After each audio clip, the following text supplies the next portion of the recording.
Okay, good morning everyone. Okay, good morning everyone.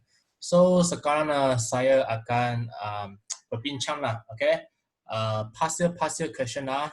Objective question dalam itu sejarah. Okay, dalam sejarah SPM lah. So ini semua soalan objektif ialah daripada itu bab 3. Okay, bab 3 tingkatan 5啊，全部都是第5课的，就是第3课。Okay, Form 5第3课 sejarah 啊。Okay, so kita tengok, okay, yang first ini partial punya. So sebenarnya di atas menunjukkan peperangan yang melibatkan negara Jerman. Mengapakah peperangan tersebut berlaku? Okay, so yang atas ini semua ialah peperangan dengan Jerman lah. Okay, so kita nak tengok apakah yang mengapa peperangan itu berlaku. Kerana kita tengok itu keywords. 我们要看 keywords. Keywords 呢就是penyatuan negara. Okay, kenapa Jerman masa tu nak peperangan? Kerana Jerman dia hendak menyatukan negara dia. Okay, yang masa tu ada seorang tokoh yang sangat 很出名的 ，OK， 在 Jerman 的 itu ialah Bismarck. Okay, and then kita tengok next question Okay, antara yang berikut, yang manakah ciri kenegaraan dalam Kesultanan Rakyat Melayu? Okay, so ini saya sudah cakap dalam video yang sebelum saya ialah you are welcome ke Langkawi Kedah. So you are welcome. Okay, rakyat ada, kerajaan ada, pembesar tak ada P tak ada pembesar, and then kedaulatan ada. So itu jawapan ialah 1, 2 dan 4. 1, 2, 4. So answer ialah jawapan ialah B lah. 1, 2, 4. Okay, kita tengok next question Mengapakah Kaum Camilo Benso di Cairo menyanjung amalan real politik? Okay, so ini saya sudah cakap banyak. Kenapa mereka itu Itali dan Jerman itu tokoh mereka nak guna real politik? Kerana mereka hanya nak satu matlamat sahaja, ialah menyatukan. Okay, kita actually dia punya objective question sangat senang. You hanya kena tengok itu keyword. So kita tengok A, B, C, D. Mana ada keywords? Ini keywords menyatukan. So itu jawapan ialah B loh. Okay, jawapan ialah B And then kita tengok next question Kata berbilang adab berikut berkaitan dengan adab berbatik. Okay, adab berbatik. So semasa kita nampak adab berbatik means ini ialah demokrasi demokrasi.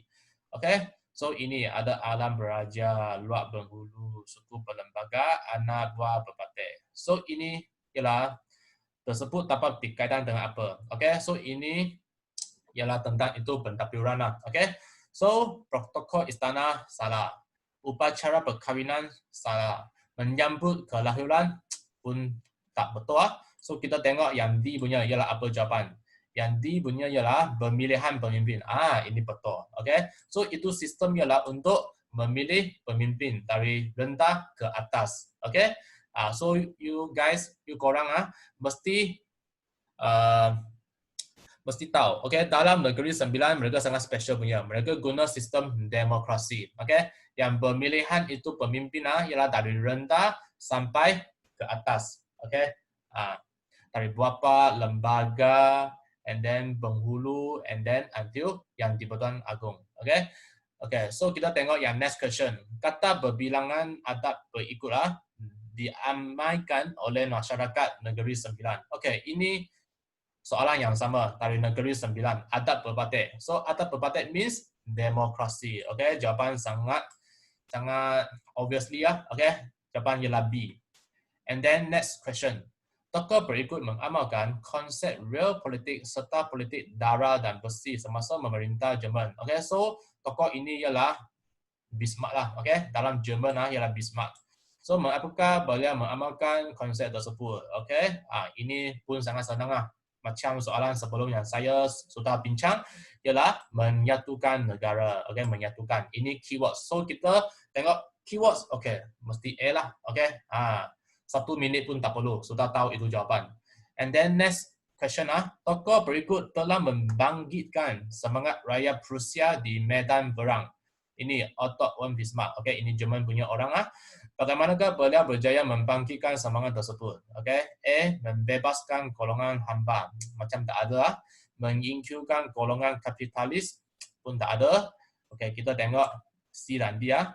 C menyemaikan sikap anti kuasa asing. Ini macam ada. And then Tongki menghapuskan pemerintahan diktator. Ini macam salah. So jawapannya lah C lah. Okay. Dia menggunakan kuasa anti kuasa. Okay.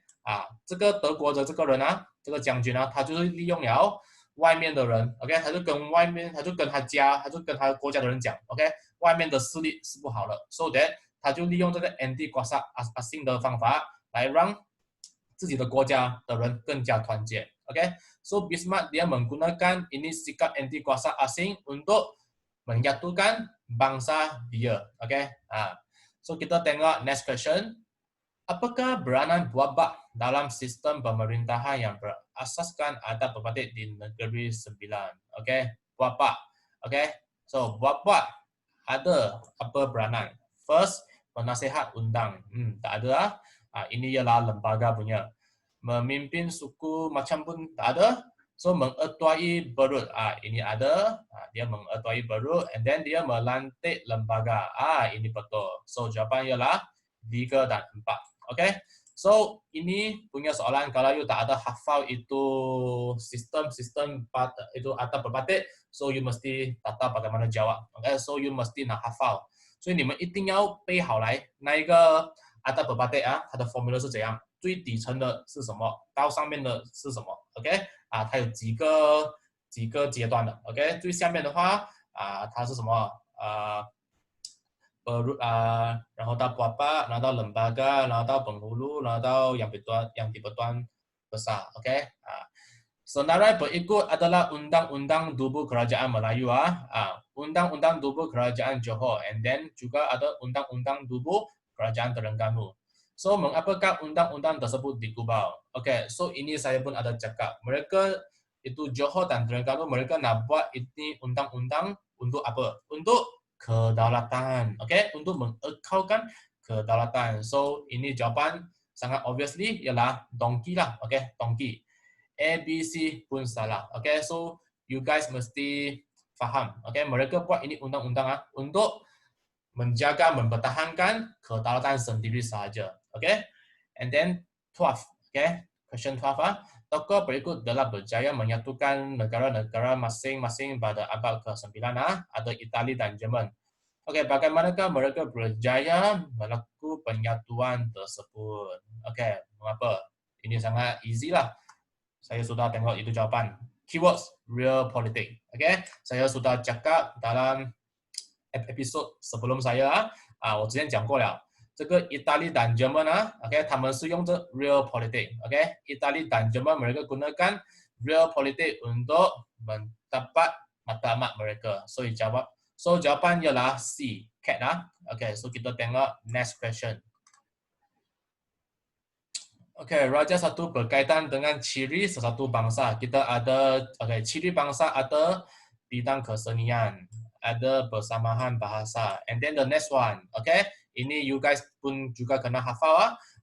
Yang S ialah adat resam. So you guys mesti faham ciri-ciri bangsa ada apa? Kesenian, bahasa dan juga adat resam.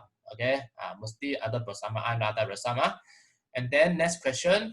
Okay, so Raja 2 menunjukkan negara bangsa baru yang muncul di Eropah pada awal abad ke-20. So, apakah asas bagi kemunculan negara tersebut? Okay, so kita ada ini Czechoslovakia, okay, Finland, Poland dan ciri bangsa. Okay, so ini kerana mereka kumpulan etnik, okay, mereka kumpulan etnik yang sama. So mereka boleh buat negara yang baru lah, okay, kerana mereka ada kumpulan etnik yang sama, okay. And then next question. Pada tahun 1911, Sultan Zainal Abidin III meluluskan perlembagaan yang dikenali sebagai Undang-Undang Tubuh Kerajaan Terengganu. Okay, mengapakah perlembagaan tersebut diluluskan? Okay, so ini punya soalan sama dengan soalan sebelum saya sudah cakap. Mereka nak buat apa? Nak buat ini undang-undang. Kerana mereka nak mengekalkan kedaulatan negeri. So, jawapannya lah B. Okay, so sangat obvious punya. Kita tengok, okay, ada undang-undang tubuh, and then mengapakah mereka nak buat undang-undang tubuh ini? Untuk menjaga kedaulatan negeri lah. Okay? So kita boleh tengok yang hasil punya soalan objektif mereka selalu keluar itu soalan yang sama punya actually. So kalau you guys nak dapat full marks dalam objective question, you guys boleh buat banyak itu past year, OK？ 所以如果你们想要在这个 objective 的问题拿高分的话，很简单，你们只需要不断的做 past year 题目就可以了 ，OK？ So kita tengok soalan yang seterusnya, OK ini. Maklumat berikut merujuk kepada Perlembagaan Kerajaan Melayu. Undang-Undang Tubuh Kerajaan Johor dan Undang-Undang Kerajaan Terengganu. Apakah persamaan kandungan kedua-dua perlembagaan tersebut? Ada apa persamaan? Raja dipilih melalui sistem giliran. Macam tak betul. Cukai tanah dikuasakan. Macam pun tak ada. Islam sebagai agama rasmi. Ini ada. Ini itu undang-undang ada cakap pasal Islam and then raja mesti berbangsa Melayu. Ini berbangsa Melayu pun ada. So jawapan ialah 3 dan 4. Jawapan ialah donkey. Donkey ya. Next question. Kata berbilangan adat berikutlah. Berkaitan dengan masyarakat yang mengamalkan adat berbatai. Keywords adat berbatai. Adat berbatai mesti berkaitan dengan demokrasi ya. So tengok dia tanya apa. Mengapakah perkataan bulat dalam kata berbilangan adat di atas diulang-ulang? Yang ini bulat-bulat. Kenapa mereka kena ulang? Raja yang berkuasa mutlak. Ini tak adalah mutlak. Tak ada. Menegakkan khazanah budaya bangsa. Ini macam pun tak ada. Menegakkan keadilan dalam kehidupan. Ini macam ada. Dongki menegaskan kepentingan bermuafakatan. Ini bermuafakatan. Ini memang ada. So jawapan ialah dongki lah, menegaskan kepentingan bermuafakatan. So question yang berikutnya, senarai berikut adalah peperangan yang melibatkan Jerman pada abad ke-19. So apakah kesan peperangan tersebut terhadap Jerman? So Jerman dia ada perang dengan Denmark, Austria dan Perancis. So kita tengok jawapan dia ada bagi apa boleh pilih ya. So kehilangan wilayah macam tak betul, keselamatan terjamin macam tak betul, penamatan sistem monarki pun macam tak betul, pembentukan negara bangsa, ini macam betul. So jawapan ialah dongki lah, untuk bentuk satu negara bangsa. And then next question, kedua-dua tokoh berikut berjaya menyatukan negara masing-masing di Eropah pada abad ke-19. Apakah persamaan kedua-dua tokoh tersebut? Kita tengok. Ini dua-dua tokoh. Itali dan Jerman. Saya sudah cakap banyak kali lah. Persamaan mereka ialah mereka menggunakan realpolitik. Kaedah realpolitik. So jawapan ialah C. Realpolitik. Kita harus selalu hafal inilah. Itali, Jerman, realpolitik. Kenapa mereka menggunakan realpolitik untuk menyatukan negara mereka? And then next question, apakah Prusia memulangkan semula wilayah Venesia kepada Itali pada tahun 1866?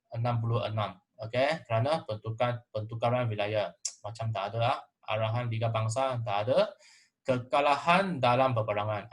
Ini betul lah. Kerana Prusia sudah kalah. So dia terpaksa nak memulangkan inilah wilayah Venesia kepada Itali. Kita tengok next question. Apakah lembaga? Lembaga means ini dia ada dalam negeri 9 lah.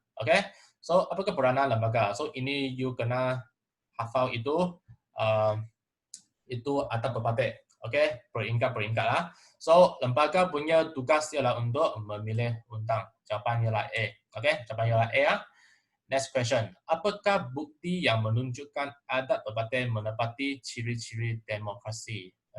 Kenapa adat berbatai nak menepati ciri-ciri demokrasi ya? Ada apa bukti? Masalah diselesaikan secara musyawarah. Ini memang betul lah. 他们利用讨论商讨的这个过程来选他们的领袖。Perkongsian kuasa pemerintahan diamalkan. Ini macam tak betul Wanita terlibat dalam sistem pentadbiran. Ini pun tak ada cakap dalam textbook kita. Ketua dipilih daripada peringkat bawah. Ini memang adalah. Negeri 9 sangat special punya Mereka punya itu tokoh paling atas dipilih oleh bawah punya, oleh peringkat bawah. So, jawapan ialah 1 dan 4 ialah boy. Okay, boy. So, kita tengok next page. Okay. Ini ya last page kita. Dalam konteks negara moden, bangsa merujuk kepada sekumpulan manusia yang mempunyai persamaan dari segi apa? Okay, so bangsa ada segi apa?